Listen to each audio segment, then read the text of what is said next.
Welcome to Moose Court. We got Judge Simpson and landlord tenant and sovereign citizen who thinks he knows more than anybody, including the lawyer and the judge. Northville Crossing versus Quentin Williams.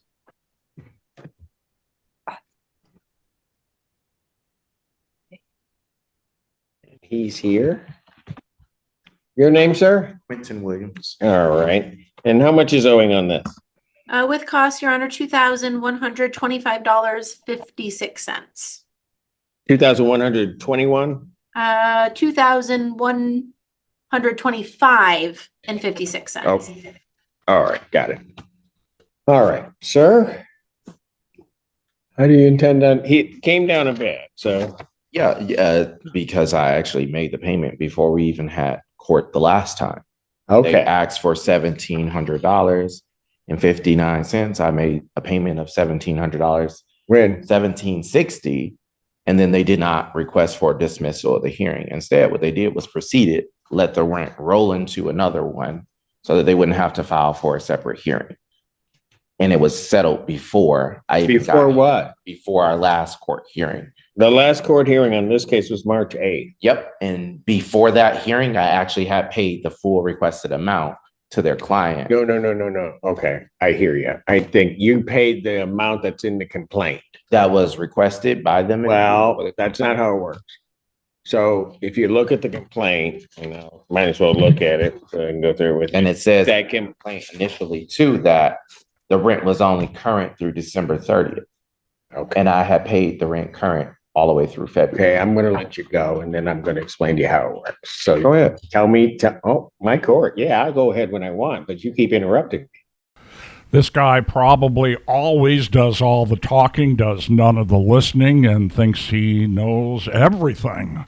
Really fun to talk to at a cocktail party. So here's how it works. Look at the bottom of the complaint. The bottom of the complaint indicates that it's February. That is the amount due through February. You paid that in March. They're allowed to proceed into March. It has nothing to do about them wanting to go forth with it. You hadn't paid it by the time of the court hearing. So if you hadn't paid it all off by the time of the court hearing, then they're allowed to try to collect their March rent. And that's where we are right now. So there's 2125.96 owing. And all of that's not rent. And Your Honor, what is just it? to clarify, I did also explain that to Mr. Williams when I spoke with him on the 5th. So I did let him know that as well. He's not listening. I've been charged $10 every time I make a payment to this property for every single money order. Mind you, I have to pay for those money orders every time I make the payments. I've paid, and since I moved in August, every money order that I've paid, because our rent is $1,600 and something, that's 2 money orders. This property has charged me $20 to my ledger for every single payment that I've made to them. That is literally just taking money from me with no reason being given of why they're taking that money or charging me for something that I already have to pay for in order to pay them. I have no problem with paying this balance. Let it be known, I do not. I applied for the SCR. The whole reason that I fell behind is because I cut my middle finger off at work. And because of the work restrictions that were put in place, I didn't have a consecutive 7 days off of work at any given time where work comp would replace my lost wages. And I was very, I spoke with Jeff, which is the property manager of Northville Crossings. He said he understood, he worked with me. The issue that we ran into is that even though I returned to work, I had already fell a full month behind with this property. So this is the reason why he told me that he was going to file and I needed to do an SCR so I could do an SCR or whatever I needed to do. I did file for the SCR. I dropped off the notice for the SCR for you guys earlier this week or what have you. I just got a notice from DHS saying that they transferred the case February the 27th or something like that from Oakland County to Washtenaw County for decisioning. But I haven't even gotten an answer from them on what they plan to do about that SCR. For this guy, it's all about what he thinks and not about the facts. Okay. So the SER isn't gonna pay, to the extent they're gonna pay, they're not gonna pay a lot. I don't have any objection with that. I'm able to pay something towards it. Man, I'm gonna tell you what. When are you gonna pay this? I can pay this before the end of this month. I have no issue with that. No tribal, court's gonna find by no tribal issue, I'm gonna issue a judgment for possession. I'll extend the writ date over plaintiff's objection to the 29th. Thank you, sir. Can I Have a good weekend. The what? Total. Total amount, $2,125.96. Thank you. 56 cents, Judge. Sorry, just to clarify, 6 cents. 5-6. Thank you. You're welcome. Northville Crossing versus Rebecca White. I don't know if you noticed, but the guy wanted to keep on talking, but the judge totally shut him down. Okay, we got some bonus footage for you. This fella doesn't want to pay the rent and he doesn't want to move. Your Honor, if I may just ask, first of all, today he can put 900 into escrow? Is that what you're saying? Because he doesn't pay his rent, he hasn't paid his rent, and I'm not sure what the point of the court rules are if this continues, this particular case, because I don't know what the point of any of the court rules are. Thank you, that was luck. I can't do it. I mean, Ms. Bauer, at some point,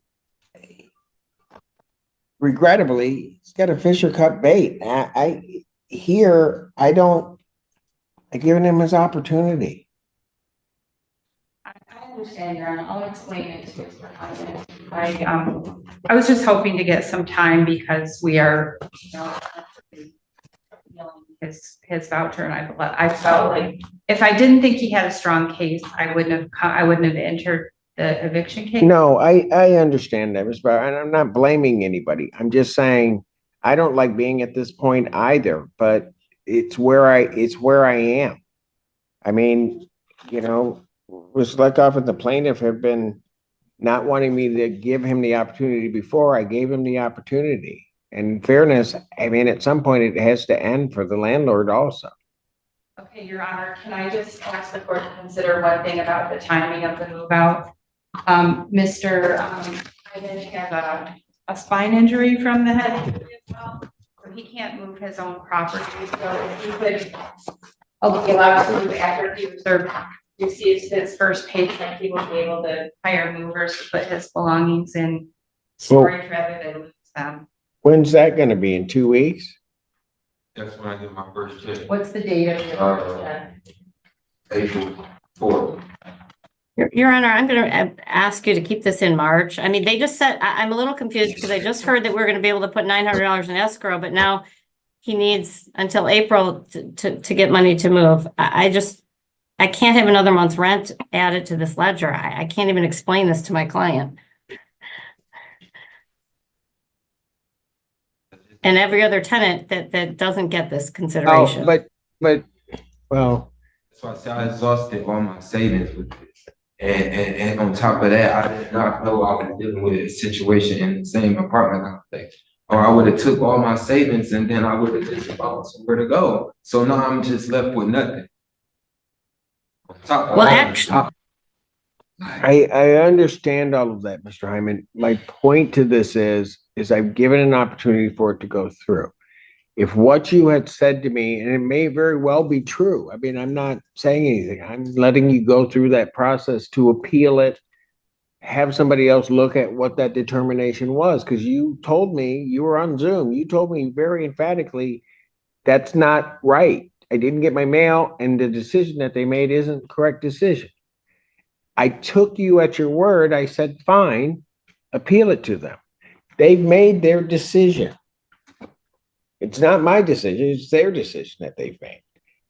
So the real question is that there isn't an issue here for me to try. The answer is untimely, clearly. So I'm going to rule that the answer that's been filed is an untimely answer. I'm going to grant the judgment to the plaintiff for possession after a hearing on this matter. Your Honor, could we do a conditional dismissal just so that he doesn't? I do not agree to a condition. Nope. If you guys want to work that out, you can work that out. I mean, I I know, but I can't do everything that way.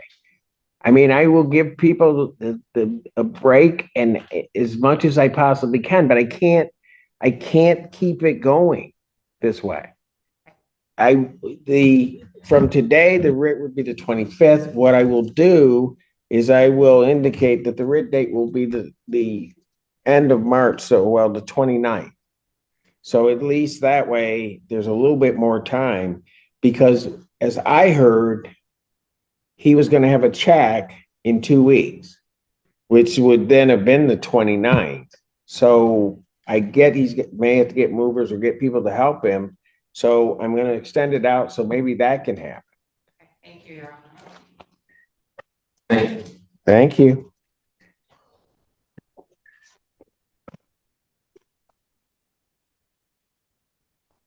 Okay, there you go. Please be sure to give me a thumbs up and subscribe and hit the bell icon.